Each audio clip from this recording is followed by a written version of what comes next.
오늘 이 새벽에 함께 보실 말씀은 사사기 4장 11절에서 16절 말씀까지입니다.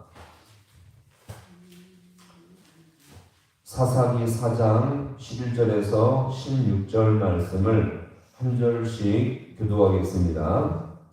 모세 장인 호밥의 자손 중 겐사람 헤벨이 자기 족속을 떠나 게데스에 가까운 사하나님 상수리 나무 곁에 이르러 장막을 쳤더라.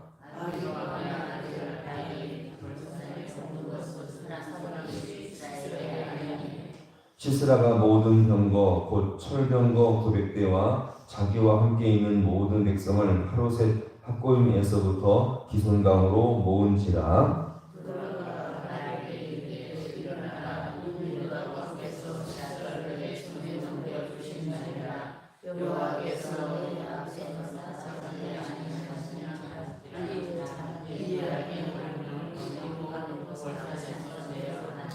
여호와께서 바락 앞에서 시스라와 그의 모든 병거와 그의 온 군대를 칼날로 혼란에 빠지게 하심에 시스라가 병거에서 내려 걸어가서 도망한지라.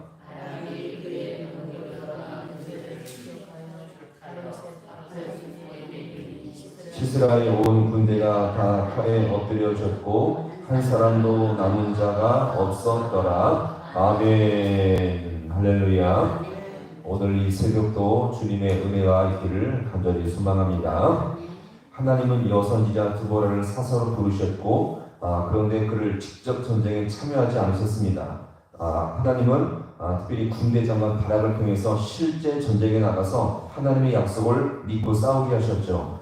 그런데 이 바락은 하나님의 약속을 붙들기보다는 불신앙적인 모습과 소심한 모습을 보이면서 제시한 조건이 무엇이었습니까? 누구와 함께하면 내가 가겠다? 드보라와 함께 가야 전쟁에 나가서 내가 싸우겠다라고 제시를 한 것입니다. 그리하여 마침내 드보라는 바락과 함께 게데스로 가서 하나님의 말씀대로 납달리와 스불론 지파 사람들 10,000명을 모아서 함께 전쟁에 참여하게 된 것입니다. 그런데 이 상황 속에서 갑자기 이스라엘 진영에서 한 명의 배신자, 첩자가 나오게 되었죠. 이것이 오늘 이 본문의 내용인데, 11절의 말씀을 한번 보겠습니다. 누가 첩자가 생겼을까요? 11절, 시작. 모세의 장인 호밥의 자손 중 겐사람 헤벨이 자기 족속을 떠나 사하나님 상수리 나무 곁에 이르러 장막을 쳤더라. 아멘. 모세의 장인 바로 겐 족속 출신의 누구였습니까?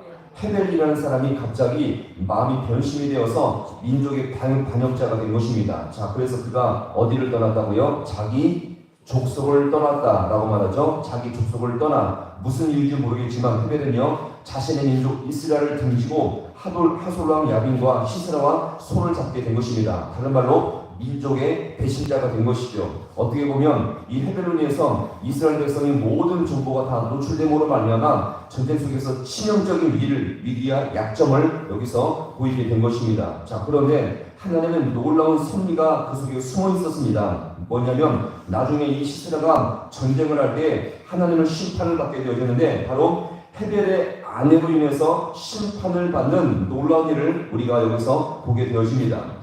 이것은 나중에 볼 것이고요. 오늘 이 부분에 보시면 이스라엘 백성이 다볼산에 올라 전투 준비를 마쳤다는 축복을 받은 이 시스라도 역시 민첩하게 움직여서 대거의 군사력을 여기서 지금 보이고 있습니다. 12절과 13절의 말씀을 또 이어서 보겠습니다. 시작. 아비노함의 아들 바락이 가변편에 오른 것을 사람들이 시스라에게 알리매 시스라가 모든 병거 곧 철병거 900대와 자기와 함께 있는 모든 백성을 하루셋 학고임에서부터 기손강으로 모은지라. 아멘.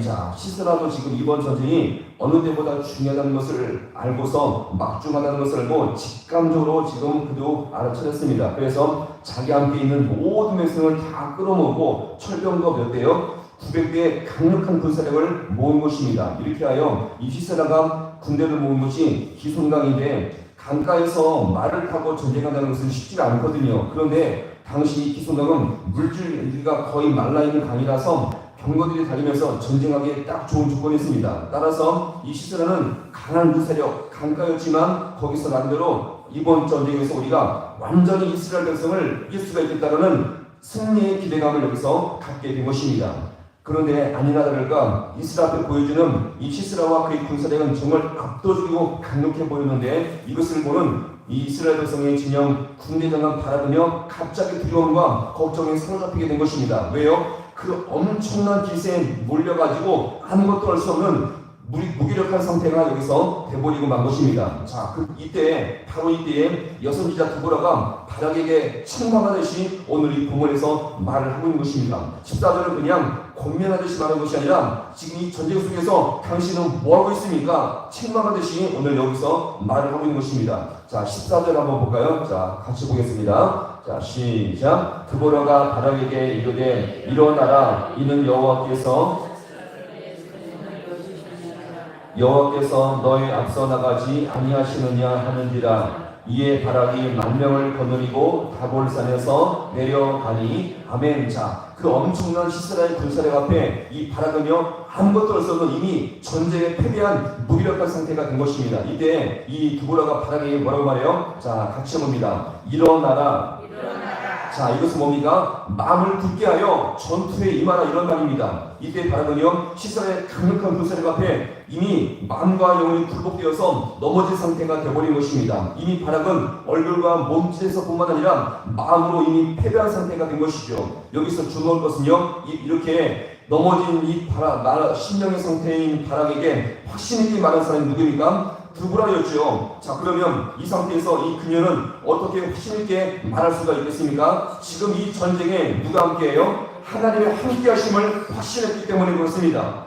따라서 이것은요 믿음이 없이 근거 없는 믿음이 아니었죠. 내 대적에게 넘겨주었다는 하나님의 약속의 말씀을 굳게 믿고 두보라는 바락에게 이 전쟁이 일어나서 나가서 싸우라, 이것을 강력하게 말씀하게 된 것입니다. 오늘도 우리가 인생을 살아갈 때에 우리가 근거 없는 믿음이 아니라 약속의 말씀을 붙들고 주님과 함께 동행할 수 있기를 간절히 소망합니다.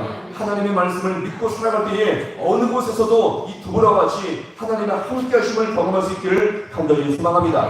오늘 이 본문의 말씀을 통해서 우리가 분명히 알 수 있는 것은 바로 무엇이겠습니까? 오늘 우리가 환경에 휩싸이면 바락과 똑같아요. 우리는 환경 속에서 넘어지며 절망하며 앞이 보이지 않는 상황 때문에 낙심하며 쓰릴 때가 너무나 많이 있다는 것입니다. 그러나 우리는 환경만을 바라보지 마시고 두보라처럼 말씀에 굳게 서서 신실한 그 진실한 믿음으로 살 수 있기를 간절히 소망합니다. 왜요? 말씀을 붙들고 나갈 때에 주님의 함께하심을 경험하며 모든 상황 속에서 승리할 수 있음을 우리가 굳게 믿을 수 있기를 간절히 소망합니다. 그래서 바락처럼 환경에 매여서 넘어지며 쓰러지며 어찌할 바를 몰라 그렇게 정말 패배한 군사처럼 거기서 무력하게 사는 것이 아니라 이 두보라처럼 말씀에 굳게 서서 주님의 함께하심을 경험하며 말씀 안에 승리를 맛볼 수 있는 우리 모두가 될 수 있기를 주님의 이름으로 간절히 축원합니다. 기도하시겠습니다.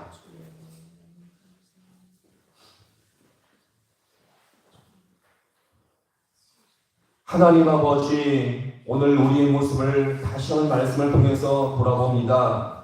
오늘 우리의 모습이 마치 바락처럼 환경의 파도에 밀리고 무엇인가 환경의 영향으로 말미암아 아무것도 할 수 없는 무기력한 손으로 살고 있지 않습니까? 기도도 하지 못하고 말씀이 없어서 항상 이렇게 넘어지며 실패하며 좌절 속에 살고 있지 않습니까? 하나님, 그리하여 오늘도 이 새벽에 나왔사오니 하나님 우리를 불쌍히 여기시며 주님의 아버지여 말씀에 굳게 서서 더욱더 주님과 함께 동행할 수 있는 우리 모든 주의 성도들 되게 하여 주옵소서. 세상은 끊임없이 우리를 아버지 넘어뜨리기 위해서 환경의 파도로 말미암아 끊임없이 아버지가 밀려오고 있사온데 우리가 거기서 아버지 하나님 환경만을 바라보지 않게 하시며 오늘도 하늘에서 우리를 돌아보시며 끝까지 통치하시는 여호와 주님을 굳게 붙들며 또 아버지와 말씀 안에 거하여서 더욱더 주님과 동행할 수 있는 우리 모든 주의 성도들 되게 하여 주시옵소서. 주님이 함께 하시면 말씀이 내게 역사하면 반드시 승리할 줄로 믿사오니 이 믿음 가지고 오늘도 이 하루를 살아갈 수 있는